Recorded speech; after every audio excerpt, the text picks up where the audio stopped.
Добрый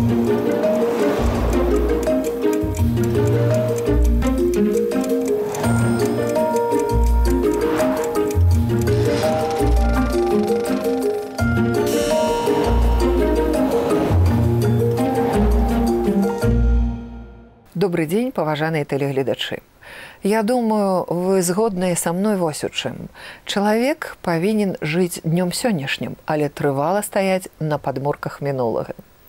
У нашай праграме мы сумяшчаем гэтыя два паняцці. Запрашаем да нас у студыю цікавага суразмоўцу, абапіраючыся на вялікія фонды белтэлерадыёкампаній. Сёння мы запрасілі ў нашу глядзельную залу дырэктара Дзяржаўнага літаратурнага музея Янкі Купалы Алену Раманаўну Ляшковіч. Алена Ляшковіч на пасадзе дырэктара Дзяржаўнага літаратурнага музея Янкі Купалы працуе з мая 2007 года. Стаж работы ў галіне культуры 30 гадоў. За перыяд працы на пасадзе дырэктара Дзяржаўнага літаратурнага музея Янкі Купалы праявіла сябе выдатным арганізатарам, ініцыятыўным кіраўніком, высокакваліфікаваным спецыялістам, які дасканала ведае спецыфіку музейнай справы. Пад кіраўніцтвам Алены Ляшковіч музей Янкі Купалы забяспечыў значнае павелічэнне колькасці наведвальнікаў.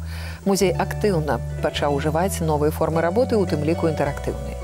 Ляшковіч Алена Раманаўна вывучае, укараняе ў практыку лепшы вопыт беларускіх музеяў і развівае партнёрскія адносіны з музеямі іншых краін. Музей плённа супрацоўнічае з музеямі і установамі культуры Украіны, Расіі, Літвы, Латвіі, Славакіі, Эстоніі, Арменіі і Грузіі.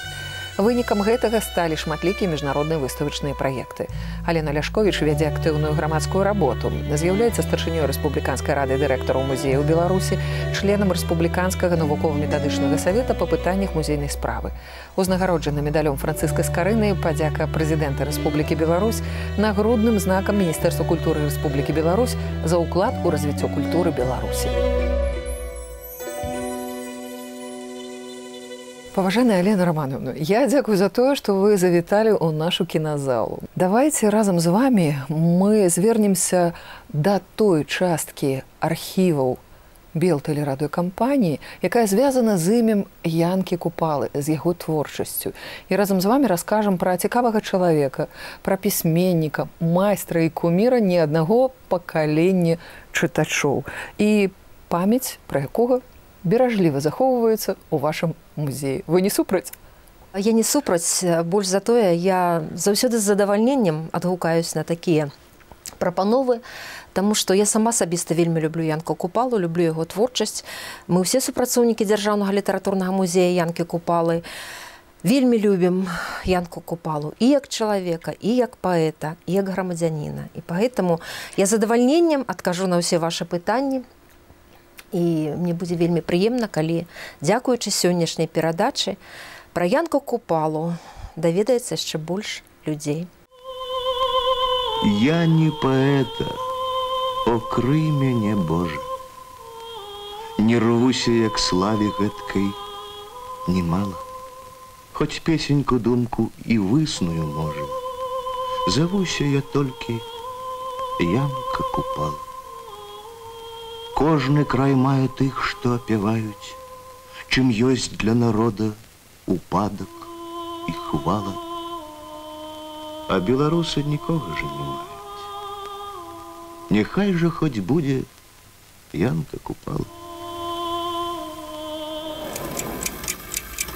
Алена Раманаўна, скажыце, калі ласка, музей 10-20 гадоў таму і сучасны музей, наколькі ёсць тут адрозненне? Ведаеце, музей, конечно, стаў іншым. Створана новая экспазіцыя, але галоўнае, што нам удалося захаваць, гэта Купалаў дух. І 20-30 гадоў назад наш музей называлі Купалавым домам. І сёння мы таксама, і мы, нашы наведвальнікі, называюць музей Купалавым домам. Асноўны наведвальнік нашага музея, не толькі нашага, а навогул беларускіх музеяў, гэта школьнікі, гэта дзеці. А сённяшнія дзеці гэта ўжо крыху іншае пакаленне. І пагэтаму яны вельмі любяць, скажам так, мультымедыйнае прыстасаванне, новыя інфармацыйныя тэхналогіі. Пагэтаму ў сённяшняй экспазіцыі мы паказваем Янку Купалу з дапамогай вось гэтых новых інфармацыйных тэхналогій. Купалаўскі музей першы стварыў гэта голографічны тэатр у музеі. І да нашых наведвальнікаў выходзіць жывы Янка Купала. мы можам убачыць Янку Купалу, мы можам пачуць яго голас. Гэта таксама выклікае у наших наведвальнікаў вялікую цікавасць. Хочу сказаць, што за мінулы год наш музей наведала амаль 126 000 чалавек. Гэта вельмі сур'ёзная лічба, таму што не кожны літаратурны музей не толькі ў нашай краіне, але і за мяжой можа пахваліцца такой лічбай. Алена Романовна, Янка Купала гэта наш бренд, наша паэзія, наша гісторыя, ці нават магчыма, што гэта сусветная каштоўнасць. Наколькі яго ведаюць, любяць, чытаюць, друкуюць у іншых краінах свету? Сёння яго творы перакладзены амаль на 100 моў свету. Адзін толькі верш «А хто там ідзе» сёння перакладзены на 85 моў свету. Гэта унікальнейшы выпадак у гісторыі сусветнай літаратуры. Менавіта праз творчасць Янкі Купалы свет пазнае Беларусь, гэта абсалютная праўда. Я хочу сказаць, што яго творчасць выклікае цікавасць у замежнікаў і сёння. Зараз мы працуем над перакладам верша Янкі Купалы «А хто там ідзе» на 100 моў свету. І я сама асабіста гэтым займаюсь, і заўсёды з вялікай радасцю нашы замежныя партнёры ідуць нам насустрач, таму што яны лічаць для сябе за гонар перакласці верш Янкі Купалы на сваю нацыянальную мову. Я прапаную зараз нам паслухаць, як гучаць вершы Купалы на іншых мовах. Калі ласка, глядзім на экран. Вот послушайте, как на моем родном языке звучит знаменитое стихотворение Янки Купалы «А кто там идет». Batkılıktan leşker çekip ol fürönüp gelyen kim? Belaruslar. Olun eciv gerdeninne kavırçıklı ellerinde neme var? Yadığı. Olur öd yadığın nire eltmekçi, kime vırközmekçi yağdıcağına. But who marches there? But who marches there?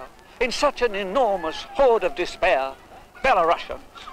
But what do they bear on their scraggy backs, with bleeding hands and with feet shod in bast? Their injustice. In Nakhanet. And what then, but what then had paupers in mind, suppressed through the centuries, deaf and blind, to be called human? Алена Романовна, я ведаю, што даследчыя работы па вывучэнні біяграфіі паэта працягваюцца. Якія новыя факты адкрываюцца ў нашы дні? Фактычна, пра жыццё і творчасць Янкі Купалы мы ўжо ўсё ведаем. І зроблена гэта было нашымі папярэднікамі, але тым не менш, мы стараемся браць нейкія асобныя старонкі з жыцця Янкі Купалы і шукаць нешта з імі звязанае. І вось літаральна у мінулым годзе мы рыхтавалі выстаўку ў Грузіі, якая называлась «Грузія дружная з сонцам краіна». Мы ведалі, што Янка Купала, пачынаючы з 1937 года, кожны год адпачываў у Грузіі на бальнеалагічным курорце Цхалтуба. І ў гэтым горадзе было цэлае свята гарадское, прысвечанае нашаму паэту. Таму што, як аказалось, яны таксама вельмі шануюць Янку Купалу, яны ведаюць, што ён прыязджаў да іх у гэты горад і адпачываў на курорце. Але што для нас было вельмі асабліва прыемным і нечаканым.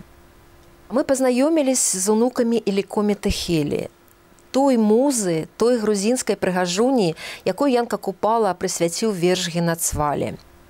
Гэта была звычайная для паэтаў гісторыя паэты-муза. Тады гэта быў сталы ўзрост, 55 гадоў. Яна была маладой, прыгожай дзяўчынай, ёй было 28 гадоў. І вось гэта пачуццё, якое ўзнікла ў Янкі Купалы да гэтай дзяўчыны, ён адлюстраваў у вершы Генацвалі. Сёння ён для мяне адзін з маіх улюбёных вершаў Янкі Купалы. Трэба сказаць, што Іліко Метехелі, яна, конечно, паважала Янку Купалу. Яна выйшла замуж за грузіна, які у хуткім часе стаў прэм'ер-міністрам Грузіі. І 23 гады гэты чалавек узначальваў Грузію. Унукі, калі мы з імі сустрэліся, яны сказалі, што ў сям'і заўсёды ведалі, хто такі Янка Купала. Кнігі з вершамі Янкі Купалы стаялі і стаяць у іх на паліцыі на самым відным месцы. І адзін з унукаў амаль без акцэнта размаўляе на беларускай мове і сказаў, што беларускую мову ён вывучыў па творах Янкі Купалы. Мамка! Мамка! Нам сягоння гаманілі ў школе аб якосці Беларусі, што жыве на волі. Хоць я слухаў вельмі шчыра, не магу іначай, ды ніяк не мог уцяміць, што ўсё гэта значыць. А вось тое, мае дзеткі, глянь, зірні наўкола. Бачыш гэтыя сялібы, хаткі нашых сёлаў, бачыш логі, сенажаці, а на ім крыніцы, далі бор зялёны гонкі, што ўвысь глядзіцца. Сотні вёсак ды мястэчак, гарадоў немала, рэк бурлівых, пуш гамонкіх с няпетай хвалай. Там плывуць Дняпро і Сожа, ды Дзвіна і Нёман, белавежы, налібокаў там чуваць і гоман. Во ўсё гэта, мае дзеткі, ад межаў да межаў Беларусію завецца і да цябе належа. Мы вельмі актыўна выкарыстоўваем відэаматэрыялы і ў сваёй экспазіцыі, і падчас правядзення тэматычных экскурсій, інтэрактыўных экскурсій. У нашым музеі ёсць тэатральная зала, дзе мы расказваем менавіта пра драматургію Янкі Купалы, пра тыя купалаўскія п'есы, якія ішлі ці ідуць на тэатральных падмостках не толькі Беларусі, але і іншых краін. І у нас ёсць такая імправізаваная вялікая сцэна, на якой адкрываецца тэатральны занавес, і наш наведвальнік можа паглядзець запіс купалаўскіх п'ес, іх пастановак. Пакуль мы застаемся ў нашай, я спадзяюся, утульнай глядзельнай зале. І, калі ласка, 1970 год. Не, досыць, досыць. Трудно далей цярпець, ціхія слёзы ліць. Нічога мне ой не далі, а ўзялі ўсё, чым мог бы жыць. Гэй, растлумач выродзе ўража, трутні, зладзеі пчольных прац. Чаму, дзе труд крывавы ляжа, цвіце загон, стаіць палац? Чаму я сею, а другія сяўбы маёй збіраюць плён? Не, досыць, досыць, сэрца ные, грыміць пагудкі новый звон. Такіх кадраў у вас няма? Ёсць і такія кадры, хачу сказаць, што заўсёды прыемна глядзець і слухаць, як чытаюць Купалы нашы беларускія артысты. Маё перакананне, што ніхто лепш за іх Купалу не чытае і не разумее. Адзін з любімых твораў Янкі Купалы, верш «Мужык». Я вельмі люблю яго, калі яго чытае Геннадзь Аўсянікаў. Гэта заўсёды фурор, гэта заўсёды уздым, гэта такія неперадаваемыя пачуцці, дарэчы, не толькі ў нас, але і ў нашых гасцей. Таму што вось у нас, напрыклад, ёсць такая традыцыйная акцыя «Чытаем Купалу разам», калі паслы прыходзяць да нас у музей і чытаюць вершы Янкі Купалы. І вось калі тыя замежнікі слухаюць Геннадзя Аўсянікава, то гэта заўсёды такія бурныя авацыі. Ну, гэта вельмі цікава. Што я мужик, усе тут знаюць. Як ёсць гэты свет вялік, з мяне смяюцца, пагарджаюць, бо я мужик. Дурны мужик. Читать, писать я не умею. Не ходить гладко мой язык, бо только вечно ору, сею, бо я мужик. Дурны мужик. Бо с працы хлеб свой здобываю, бо зношу лаянку и крик. И свято редко коли знаю, бо я мужик. Дурны мужик. Залиты потом горким в очи, ці я малы, ці я старик, працую, як той вол рабочий, бо я мужик, дурны мужик. Што голы я павінен згінуць, як той у лесе чашчавік, як собака свет пакінуць, бо я мужик, дурны мужик. Але хоць колькі жыць тут буду, як будзе век тут мой вялік, ніколі, браткі, не забуду, што чалавек я, хоць мужик. І кожны, хто мяне спытае, пачуе толькі адзін крык, што хоць мной кожны пагарджае, Я буду жить, бо я мужик.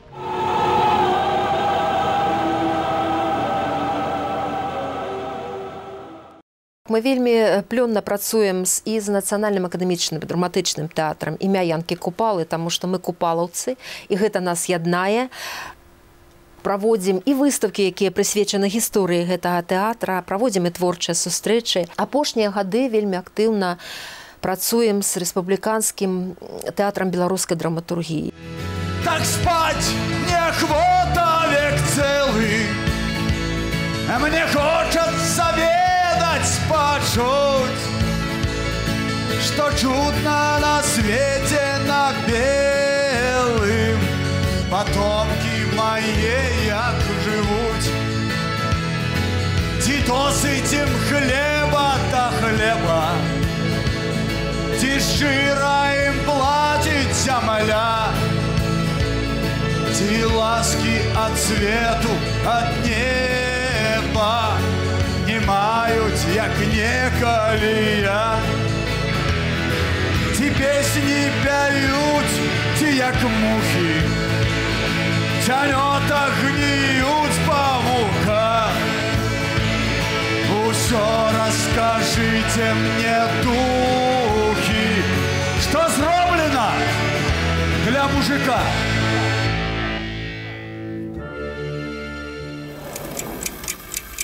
Алена Романовна, вакол імя Янкі Купалы пры яго жыцці і пасля смерці існавала вельмі шмат міфаў.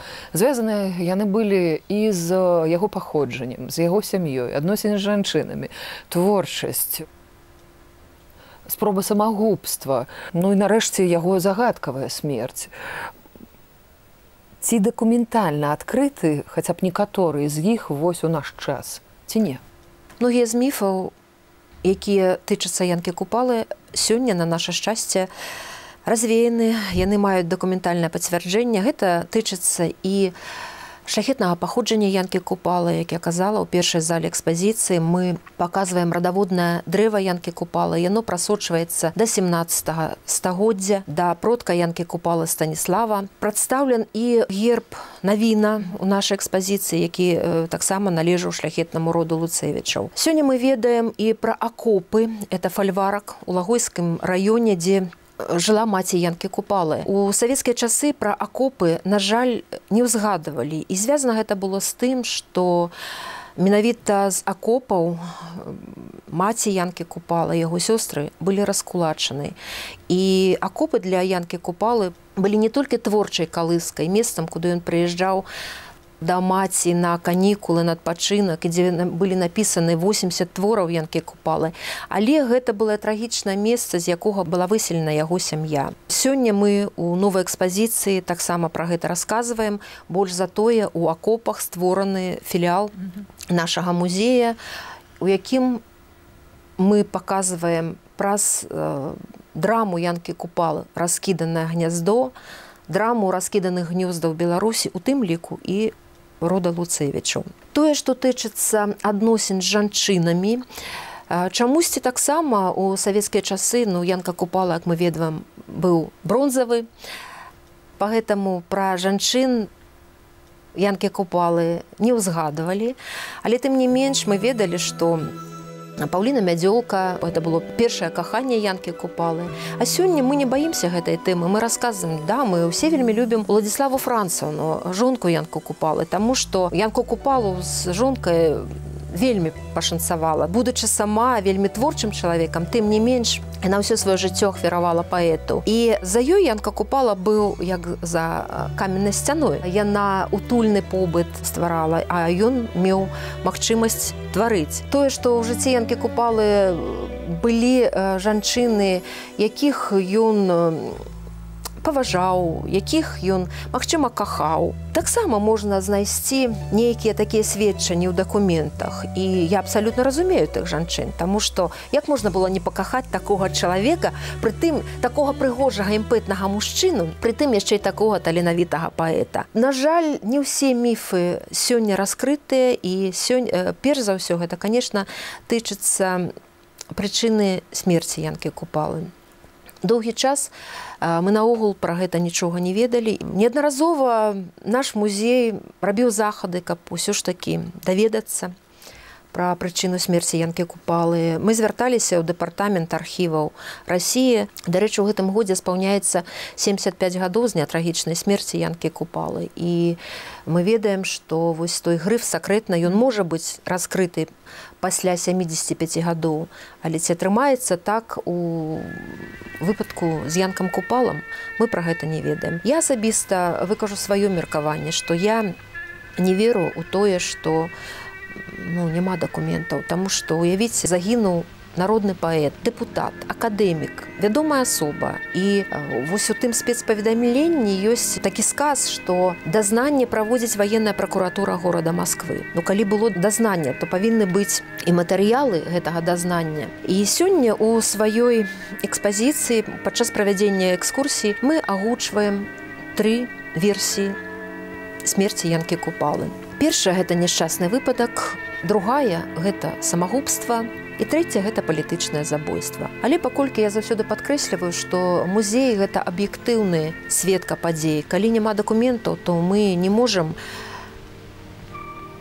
назваць прычыну. Мы можам назваць толькі версію.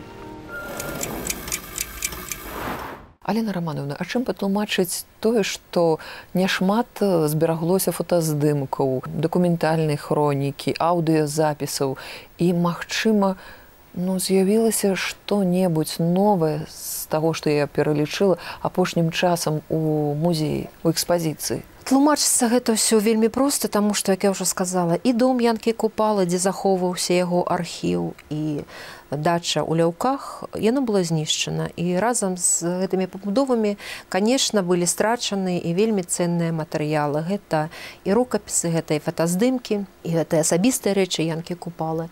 Трагічны лёс яго архіва, які Янка Купала яшчэ ў 1921 годзе перадаў у дзяржаўную бібліятэку Беларусі, таму што калі вывозілі матэрыялы з бібліятэкі, разбамбілі фашысты цягнік, і таксама гэты архіў быў часткова страчаны. Але я хочу сказаць, што Владзіслава Францаўна ўжо пасля вайны яна фактычна зрабіла подзвіг, таму што па ўсёй тэрыторыі Савецкага Саюза яна па крупіцах сабрала фактычна ўсё, што засталося ад Янкі Купалы. І сёння у фондах нашага музея знаходзіцца 324 фатаграфіі Янкі Купалы. Людзі, якім Янка Купала дарыў фотаздымкі з аўтографамі, даведаўшыся, што ў Мінску створаны музей Янкі Купалы, яны прыносілі ўсё назад у музей. І дзякуючы гэтаму сёння мы маем неблагую калекцыю фотаздымкаў Янкі Купалы. Я зараз прапаную вам звярнуцца да нашага экрану, і мы пакажам, як нашы беларускія акцёры чытаюць вершы Янкі Купалы. З задавальненнем. Я гэта вельмі люблю. За мной забраны люди, я доброй долей послан к вам, и знаю, что было, что буде, и вас у крыўду не отдам.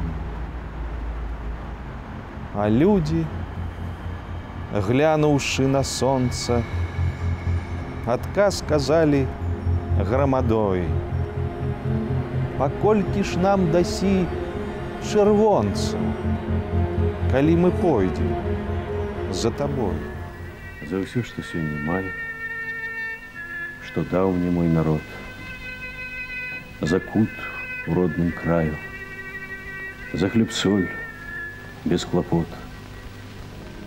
Я отплатил народу, чем моц моя могла, звал спутаў на свободу, зваў севры до светла.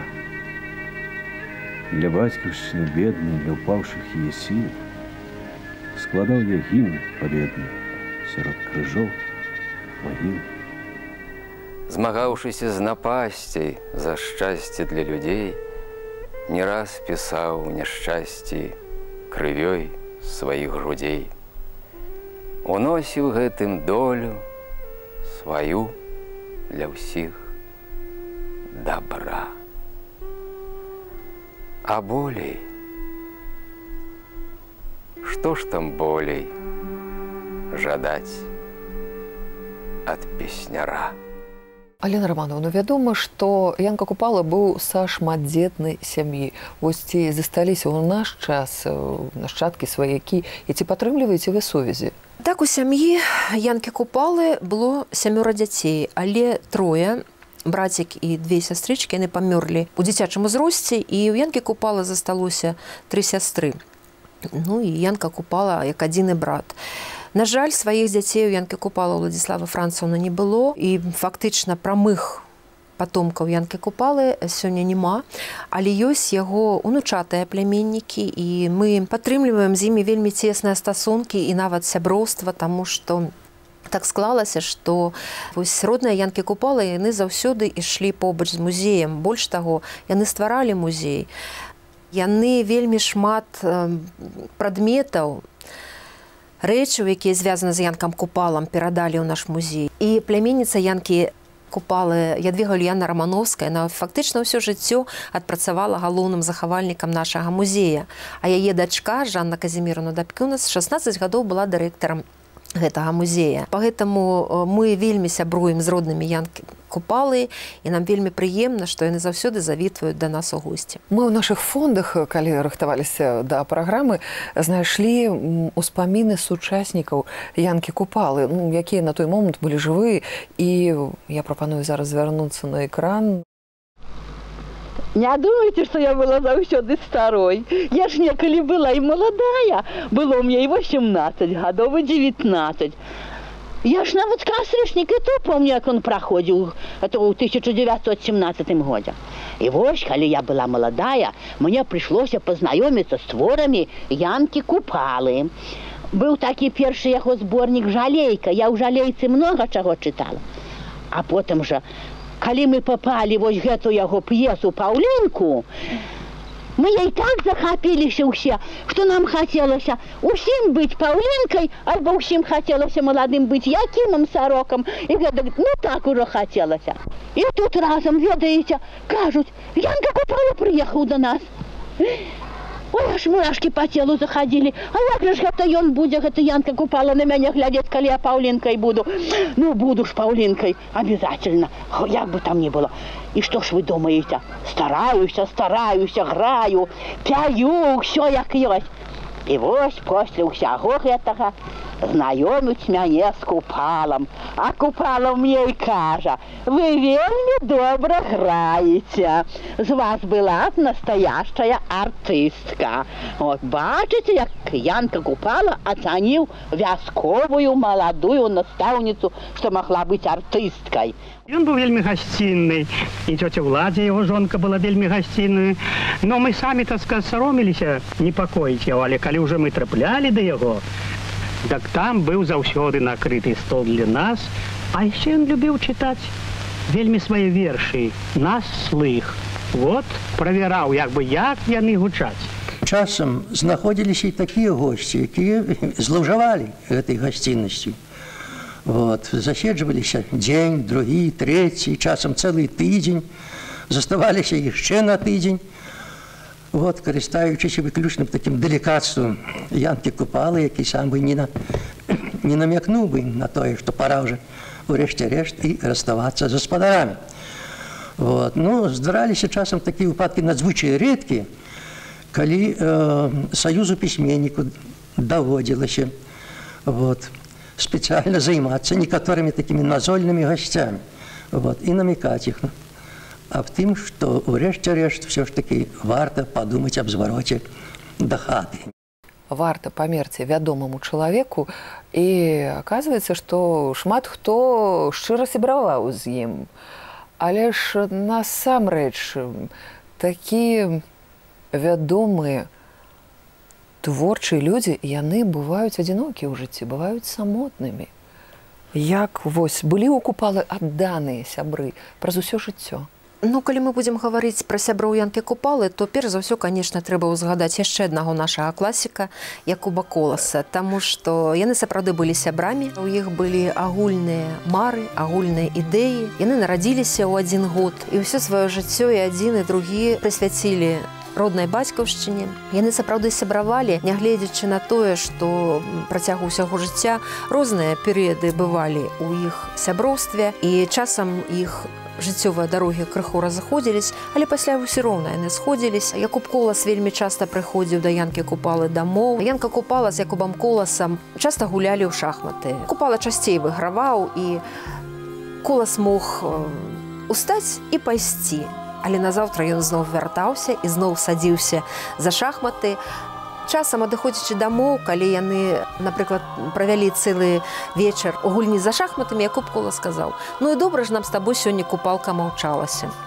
Таму што, бачыце, вось сапраўдныя сябры, з якімі нават добра маўчыцца. Калі казаць яшчэ пра сяброў Янкі Купалы, не ўзгадаць Змітрака Бядулю, таму што іх сяброўства пачалося яшчэ падчас працы ў нашай ніве. І фактычна яны прынеслі яго праз усё жыццё да часу смерці Змітрака Бядулі. Янка Купала дапамагаў сям'і Змітрака Бядулі, дапамагаў яго сёстрам. Можна ўзгадаць сярод сяброў Янкі Купалы гэта і прафесара Браніслава Ігнатавіча Пімах-Шэпіла. Менавіта ў яго кватэры Янка Купала жыў у 1909-1913 годзе, калі вучыўся ў Пецярбургу. Калі казаць пра малодшае пакаленне беларускіх паэтаў, то тут, конечно, можна і Пятрусь Броўка, і Пятро Глебка, але гэта сяброўства ўжо больш насіла сяброўства настаўнік і вучні. Сказаць так, што Янка Купала быў нешчаслівы, адзінокі па жыцці. Я б так не сказала, таму што ўсё ж такі Янку Купалу акружалі ўвесь час людзі, таленавітыя людзі. Ну і акрамя таго, ўсё ж такі Янка Купала быў такім чалавекам, якога ведала ўся Беларусь і любіла ўся Беларусь. І я думаю, гэта таксама давала яму сілы. Голас Купала, гордасць краін, мужнай зямлі сыны. Айчына кожнага сына, з намі навек яны. Геніяў слова, геніяў голас, в сэрцах жывуць яны. Янка Купала і Якуб Колас, слаўнай зямлі сыны. Янка Купала і Якуб Колас, слаўнай зямлі сыны. Для нас вельмі прыемна і вельмі важна пра тое, што калі ў пачатку 90-х гадоў былі адкрыты архівы КДБ, і нашы супрацоўнікі шмат працавалі ў гэтых архівах, то вось там знайшлі і даносы на Янку Купалу. Нехта не вытрымаў здзекаў, магчыма, у некага былі іншыя прычыны, але з допытаў Янкі Купалы нам стала вядома, што Янка Купала нікога не гаварыў. Магчыма, конечно, да яго не прымянялі фізічную сілу, але тое, што на працягу больш як месяца кожны вечар за ім прыязджала машына, выклікалі на допыты, а пад раніцу прывозілі назад, і Янка Купала зразумеў, што яшчэ трошкі і ён будзе таксама адным з ворагаў народа. І менавіта таму была вось папытка самагубства. На шчасце, была дома Владзіслава Францаўна, яна пачула. Маці Янкі Купалы пабегла да суседзяў. Янку Купалу удалося выратаваць, але ўлады так і не даравалі Янку Купалу вось эту спробу самагубства, таму што яны палічылі, што гэта палітычны пратэст супраць той палітыкі, якую праводзілі ўлады ў 20-30-е гады. Сели в думу, думать, паны депутаты. І як шершні між собою спор вядуть завзяти. Той кричить, таких нам треба ладов і парадков. Той кричить, не тра нічога, ўсё ў Русі ідзе гладка. Хто з іх прав, а хто не правы, трудно отгадать. Одно толькі, громадяне змушаны маўчаць. И як тут не смеяться и правду не сказать, ворон на свете много, да некому стрелять. Алена Романовна, у наш час шмат хто наракае на тое, што не та якасць адукацыі. Справа ў тым, што універсітэтаў Янка Купала не заканчваў, але ж быў вельмі адукаваным чалавекам. Адкуль, з якіх крыніц ён браў гэтыя веды, чэрпаў іх? Перш за ўсё я б хацела сказаць, што вот уся творчасць Янкі Купалы, яна пабудавана на беларускім народным фальклоры, на духоўным скарбе беларускага народа, які Янка Купала вельмі удала спалучыў з еўрапейскай кніжнай традыцыяй. І вось дзякуючы гэтаму з'явіліся выдатныя творы беларускай літаратуры, якія па праву ўвайшлі ў залаты фонд сусветнай літаратуры. Тое, што тычыцца адукацыі, сапраўды у жыцці Янкі Купала быў толькі адзіны дакумент аб адукацыі. Гэта аб заканчэнні сенніцкай школы, але Янка Купала ўвесь час займаўся самаадукацыяй. І я лічу, што гэта асноўная заслуга яго, чаму ён быў такім адукаваным чалавекам. Алена Романовна, а ці ведаеце вы байку пра маленькага Янку, імем якога названы вядомы тэатр? Усе ведаюць гэту байку. Яе вельмі любяць супрацоўнікі нашага музея і заўсёды расказваюць у сваёй экскурсіі. А байка, гэта не байка, гэта было так. Таму што калі Янку было 8 гадоў, яго сям'я пераехала жыць у Мінск. Бацька ўладкаваўся на працу рамізнікам і вельмі часта браў з сабой малога Яся на працу. І вось аднойчы яны праязджалі каля мінскага гарадскога тэатра. Адтуль чулася музыка, песні. Тады яшчэ Ясь Луцевіч спытаў бацькі: «Тата, а што там такое?» На што бацька адказаў: «Сынок, гэта не для нас, гэта для багатых». І ці мог даведацца бацька, што праз многа гадоў імем яго сына будзе названы той самы мінскі гарадскі тэатр, і сёння ён ужо шмат дзесяцігоддзяў носіць імя нашага славутага песняра.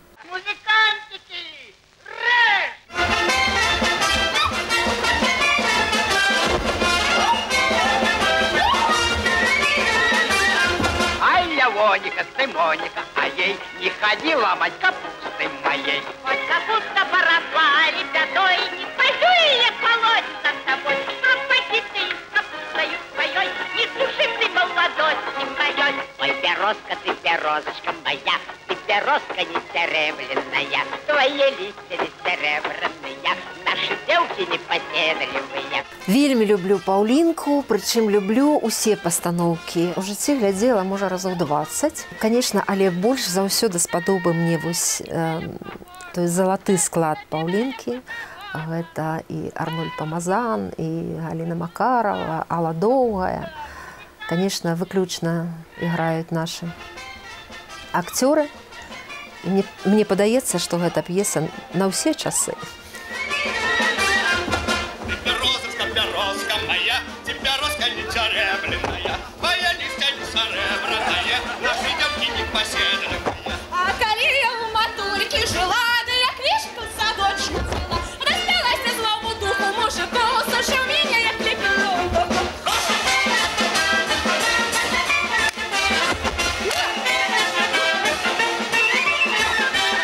Алена Романовна, не ва ўсіх п'ес Янкі Купалы такі шчаслівы лёс, як у Паўлінкі. Ну, згадаем тутэйшыя. За гэтыя п'есы пацярпелі многія. Што палохала на той час? Што палохала? Ну, па-першае, як мне падаецца, што на тыя часы п'еса здалася ідэалагічна нявыверанай. Таму што вось у гэтай п'есе якраз показывалась Беларусь и белорусы на раздарожжы гісторыі, на раздарожжы рэвалюцыі, грамадзянскай вайны, інтэрвенцыі. І показывалось, што беларусу абыякава гістарычныя лёсы сваёй радзімы.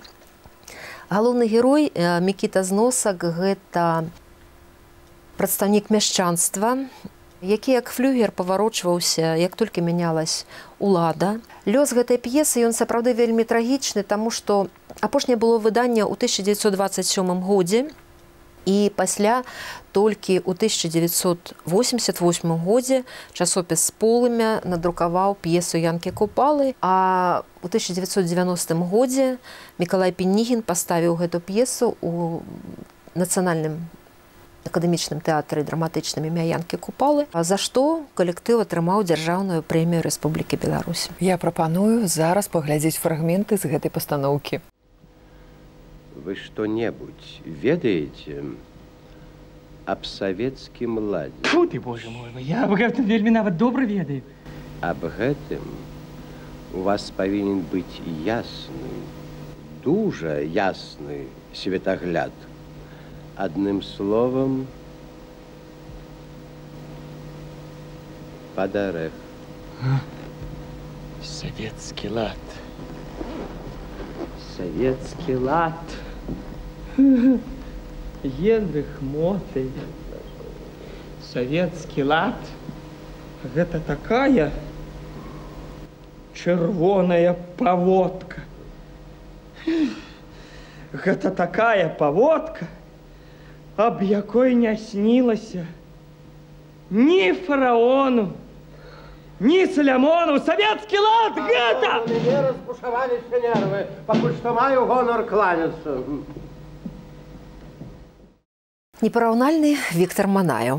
Колькі б я не глядзела гэту п'есу, я заўсёды ў захапленні ад гэтага акцёра, таму што, як мне падаецца, ён вельмі яскрава увасобіў тое, што хацеў сказаць Янка Купала. Алена Романовна, чула, што ў акупаваным немцамі Мінску ішлі п'есы Янкі Купалы. У школьнай праграме былі творы Янкі Купалы. Ці праўда гэта? Сапраўды спробы ўключыць Янку Купалу і ў школьныя праграмы на акупіраванай Беларусі, і спробы паставіць спектакль «Паўлінка», якую хацелі ажыццявіць калабаранты беларускія, яна была. Але на пачатку акупацыі, на пачатку вайны улады Германіі не давалі такой згоды. І, па-першае, таму, што, як ім казалось, што сам аўтар, ён у Маскве.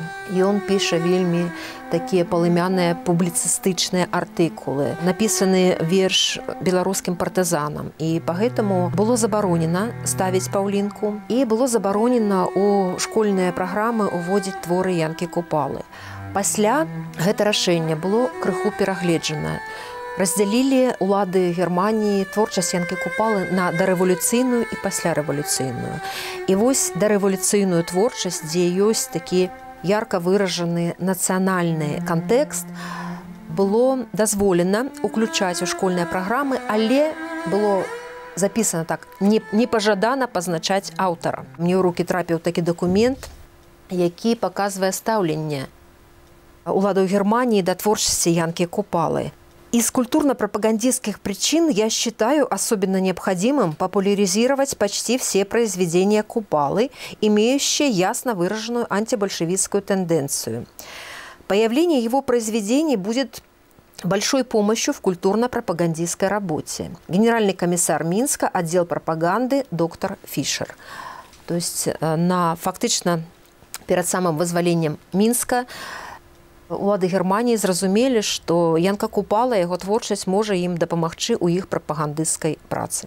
Алена Романовна, я прапаную, мы зараз паслухаем твор беларускім партызанам у выкананні нашага славутага ансамбля песняры, а таксама пачуем, як гэты твор гучыць на іншых мовах. Партызанай, партызанай, Балтарусіос вайкай, мушкіт пряша сунус мано, лейта шунауя нямано, катпонау щона илгай. Ангрювесю, капинину, гурпрею, гауйо стос, те гуварда сувадина, вайшим сьюадая шеймина, я уж текст рудос вайтос. Я думаю, что вы поняли, что так на моем родном литовском языке звучит стихотворение знаменитой Янки Купалы белорусским партизанам. А вот как они звучали бы на болгарском. За земята похитена, за деди синове, отмъстете смъс свещена, както тук не е мъстено от далечни векове. За врага покой да няма, по свещената ви твърд, за врага пред гробишната яма, нека има само кръв за кръв и смърт за смърт. Алена Романовна, ні канца, ні краю не бачна тым людзям, якія прыйшлі вось паглядзець на гэтую сустрэчу. Колькі, вядома, тады прыйшло? Захаваліся ўспаміны, што на святкаванні 100-гадовага юбілею Янкі Купалы было до 100 000 чалавек. Вось так. Гэта ў Вязанцы. Гэта было ў Вязанцы на радзіме. Дарэчы, з 1972 года існуе традыцыя. Кожны дзень нараджэння паэта мы адзначаем менавіта там, у Купалаўскім мемарыяльным запаведніку Вязанка. І там традыцыйна праводзіцца свята паэзіі, песні і народных рамёстваў, якое называецца купалаўскімі словамі, з адною думкаю аб шчасці Беларусі. Партызаны, партызаны, белорусские сыны, за няволю, за кайданы, рэшце гітлерцаў паганых, каб не ўскрэслі век яны. На руінах, папялішах,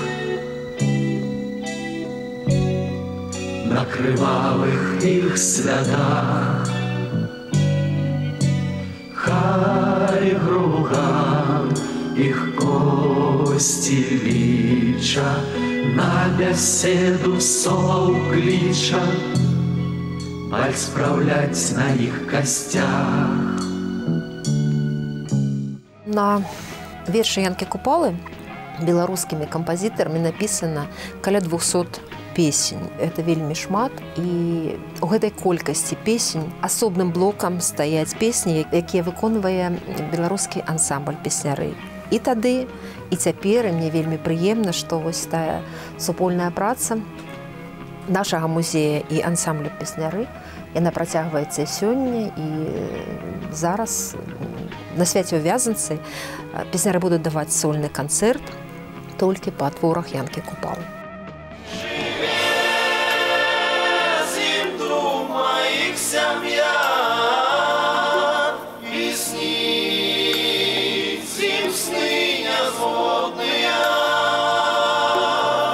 Завецца ж спадчына моя усяго сторонкай роднаю.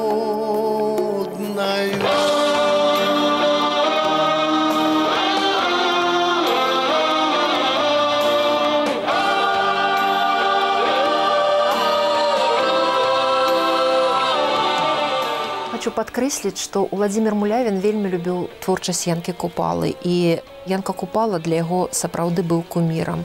І калі Владзіміру Георгіевичу было 50 гадоў, яму прапанавалі зрабіць урачысты вечар у філармоніі, у тэатры, але ён выбраў дзяржаўны літаратурны музей Янкі Купалы. Ён сказаў, што для мяне гэта гонар адсвяткаваць свой юбілей у музеі любімага паэта.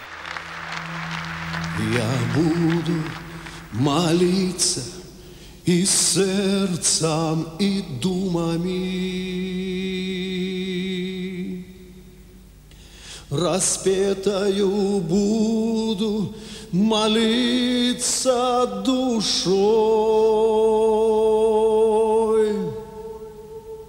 каб черные доли змятеліцца ў шумами. Ужо больш не шалелі над роднай зямлёй. Малюся я небу, зямлі простору, магутнаму Богу вся свету молюсь во всякой пригоде, во всякую пору за родный народ Беларуси. Алена Романовна, я дзякую вам за тое, што вы сёння былі нашай госці, за такую змястоўную размову, за вельмі цікавыя факты, якія, упэўнена, нашы некаторыя гледачы пачулі сёння ўпершыню, у тым ліку і гісторыю нашага славутага класіка. Дзякую вам вялікі. І вам таксама дзякую. Я спадзяюся, што менавіта так і будзе заўсёды. Я не паэта, укрый мяне Божа, не рвуся як славе, гэткай немала. хоць песеньку думку і высную можа. Завуся я толькі Янка Купала.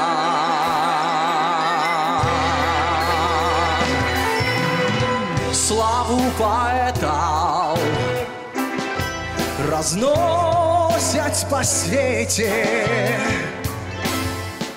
вянкі ускладаюць і звоняць пахвалай. Я ж ціхі граю, хто ж тихих примете, отведомо з вёски Янка Купала.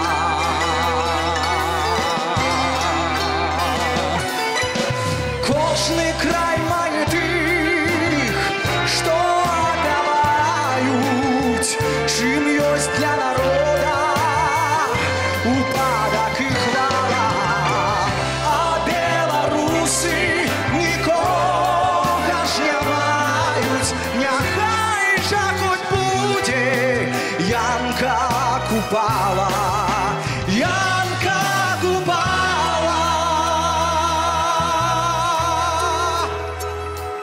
Паважаныя тэлегледачы, мы былі рады новай сустрэчы з вамі. Рады былі ізноў прыадкрыць для вас вялікія кінавідэафонды Нацыянальнай дзяржаўнай тэлерадыёкампаніі Рэспублікі Беларусь.